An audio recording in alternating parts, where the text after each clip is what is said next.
I joined a game jam, which means I need to learn how to use Godot, code, animate, and much more in only 26 days. The first thing I did was load into Godot and start a 16-hour tutorial, which showed me how to set up my account and make sure everything was working. Once I got my account all set up, I wanted to download some asset packs.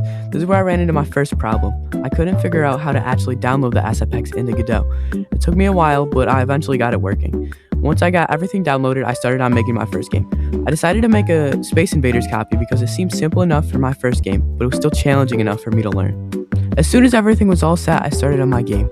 I watched the video to learn some basic code that I would need, like variables, functions, and other things like that. I had to rewatch the video a few times so I could actually understand what I was writing down. I'm not trying to just make a game, I'm trying to learn as much as I can so I can be ready for the game jam. Once I could confidently code a few lines, I started messing around with different nodes and scenes. If you don't know what a node is, it's pretty much a Lego brick. You can have parent nodes, which act as a base, and child nodes, which can be different images, sounds, animations, or text. I started combining different nodes to create the background of my game. It took a while because I also had to animate a loop, which basically means two images fly past the screen and loop back to the start so it looks like the player is moving. The next step was to create the UI for the game, which was actually surprisingly easy. All I had to do was add some text notes and some buttons from the asset pack I downloaded earlier.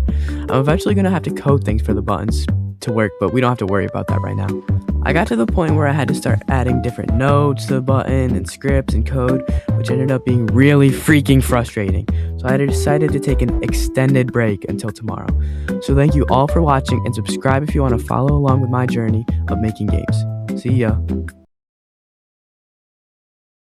房子大了，听话小的感觉越来越好。